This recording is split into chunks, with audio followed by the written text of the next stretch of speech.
One of the biggest misconceptions in the personal growth psychology industry that's robbing people of the opportunity to heal the pain from their past and develop emotional mastery, become the greatest version of themselves, is the old science that our thoughts create who we are, and that the single most important thing we need to do is think different. Well, I wanted to do this series to break that myth because it's factually inaccurate.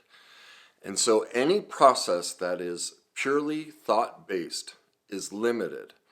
It's not dealing with the core issue, and the core issue is an emotional dysregulation. So this might be a little bit dry, but I'm going to read some quotes to you from the leading experts in the field so that you have the science. Now, these books are all available on my website, kennyweiss.net.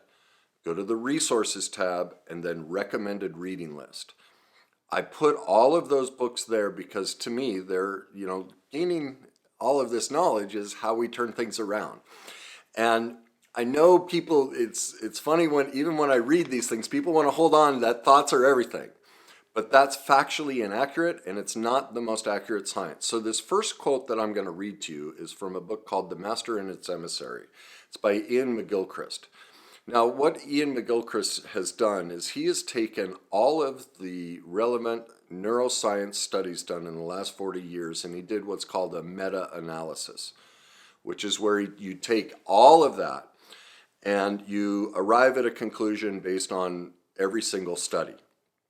All right, and what all of them have determined, okay? So this is just a small quote from his book so that you can get the latest, most accurate neuroscience of how both the brain and body work and interact with each other when it comes to thoughts and feelings. And this is what he says. One's feelings are not a reaction to or a superposition on one's cognitive thinking, but the reverse. The feeling comes first, the thinking later.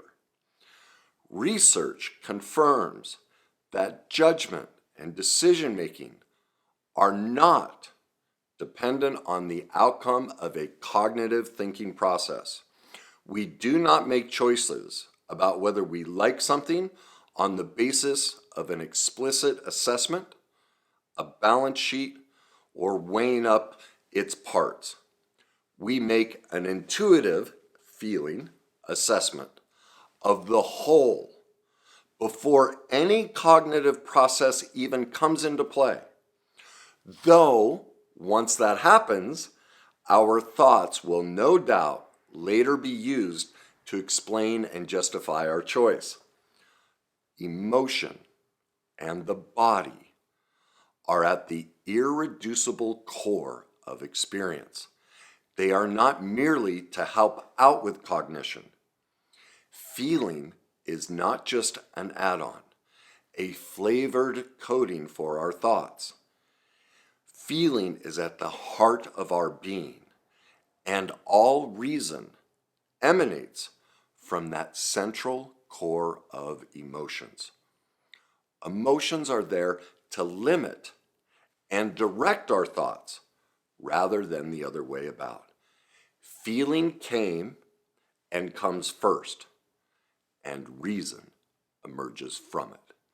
Now do you see why I teach emotional mastery? If you want to heal the pain from your past, stop your self-sabotage, stop attracting narcissists, remove codependence, any aspect of your life, achieve your dreams personally, financially, it is all based on your emotional condition.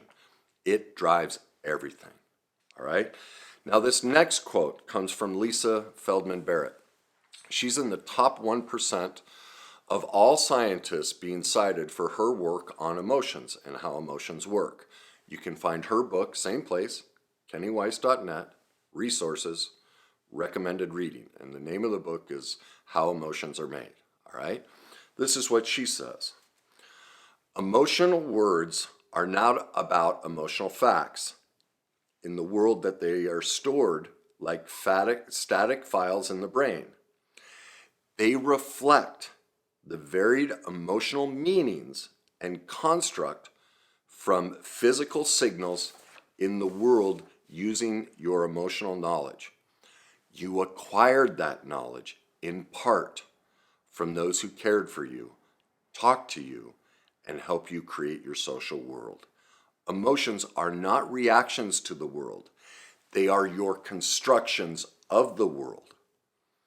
So what this means is we are not born with emotions. We are born with affect. And we learn emotions. We gain emotional knowledge from our environment, our parents. We construct meanings. We are taught meanings for these behaviors and these emotional reactions from our parents. So emotional reactions are not your reactions to the world. They are your constructions of your world. So what happens is as a child, our parents, their reaction to a certain thing and then the emotions that they express, we learn, oh, I see that face, it means this emotion. It's all being constructed, and our brain pieces that together and goes, oh, okay, that means the emotion of this. Now do you see why I always talk about childhood and parenting? Emotions are learned. And since everything we do starts with an emotion, if any part of your life isn't working out, you learned it back in childhood. And you're just reliving that emotion in the present moment.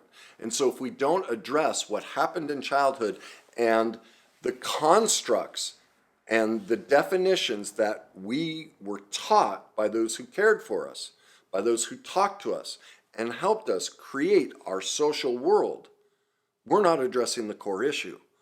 We must go back to childhood and look at the definitions and constructions of the emotions we were taught, not only by our parents, but society as well. So she goes on to say, emotional concepts like anger and disgust are not genetically predetermined. They are emotional concepts you learned because you grew up in a particular culture and family where those people decided that those emotional concepts are meaningful and useful. Our cultures and our families can and do make other kinds of meanings for the exact same sensory input. Here's an example of what that means, of how culture and family teach us emotions. In my house, manners were everything. Table manners, no elbows on the table, chew with your mouth closed, cut your food, put your one utensil down, only eat with the single utensil in your hand. My dad would smack the table, like manners were beat into us about how you eat. All right, now let's look at a different culture. In the Asian culture, if you don't slump over your food, slurp it, and make tons of noise, you're being rude. Okay?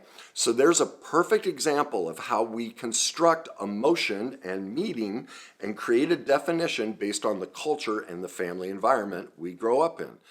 Now, here's one of the negatives. Like, this is so beat into my subconscious.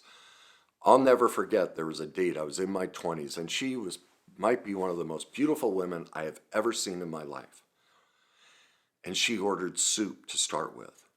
And I will never forget, as soon as the soup arrived, she leaned forward, both elbows on the table, and with her face like inches above her bowl and holding the spoon like a shovel. That's the way I was taught. Like, all of this is bad manners.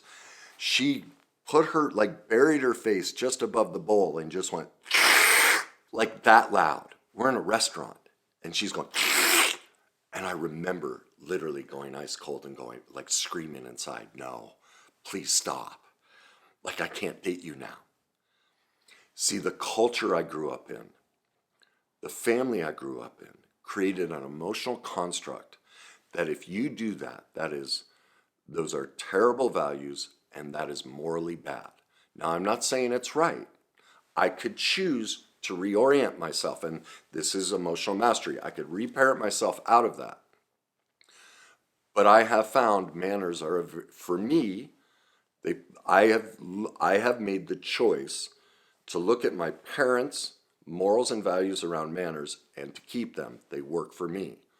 And so if a woman doesn't eat with these manners, it's over for me. I won't have that in my life. Now, I'm not saying that's right or wrong. This is why we do all of this work. Maybe for you, it's the complete opposite. You'd see someone who eats like me, cuts his food, puts it, because I know the new thing is both people, people hold their knife and fork and shovel it on and all of that. Like, that's just, oh my God, like my skin crawls. Now, you may decide if someone doesn't do that, your skin would crawl. Good for you. I want you to create your morals and values, your needs and wants, your negotiables and non-negotiables, but they have to be based on what works for you.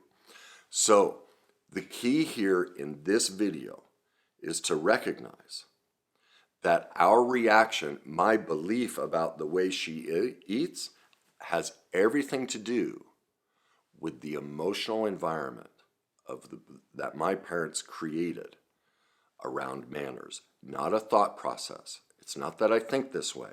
It's seeing my father's reaction in the way he'd slam the table, the way he'd yell at us, all of that. I created a definition and a construct, a meaning of what manners is in the world. And I have chosen, now that I'm aware of it, I still have chosen to hold on to that belief. I have made it, incorporated it as a part of my authentic self. It works for me. But the key here is to recognize that my belief around that starts with my feelings, not my thoughts. We notice a behavior, and remember what McGilchrist says, that we make an intuitive assessment of the whole before any cognitive process comes into play. What that means is whatever we're experiencing in the world, we are processing that emotionally first. As I've talked about how the brain works in previous videos, we feel before we ever think. All information comes into the emotional centers of our brain, and this is what's happening. And from that emotional place, cognition arises. And so if you're having negative thoughts throughout the day, what that tells me is you're cycling negative emotions. The secret isn't to talk to yourself positive. It's to develop emotional mastery. And so now you can see why throughout all my videos on YouTube, all the things I teach, this whole class, and if you choose to move on and go through the complete emotional mastery method, it is essential that we do two things. One, we look at our childhood, because that's where we developed our emotional concepts. And so anything that's not working in your life, it's because of both the culture and the family that you grew up in and the emotional concepts and emotional experiences you had as a child. You cannot leave that out. And two, it is an emotional process that we're experiencing. Now, while it is true, we're going to use our cognitive thinking to look back on that and rework those definitions and those experiences into a new emotional set to create a new neural pathway so that those feelings and emotions now have a different meaning than they did previously. But just like this, I've made the cognitive assessment that the emotion that springs forth from me and the definition that got taught to me from my culture and my family works for me. I'm going to hold on to this, and I will choose to be around that, a person who eats a certain way, okay? You don't have to have that, but that's why emotional mastery is so important, not thinking. We use thinking to rework our emotions, so therefore our thoughts work for us, not against us. All right, so there's the science behind why we must develop emotional mastery, and that's why, as I say in most of these, the conclusions to these, the process that you want to follow to conquer this, while individual classes can be helpful, the complete emotional mastery monthly masterclass subscription is your best option, is to start at the beginning and see how your childhood created the emotional concepts and definitions that you're living with, and you're repeating those the rest of your life. And if your life now isn't where you want it to be, two things must happen. You must deal with childhood, and you must deal with your emotions. And when you do that, you can live in the greatest version of yourself.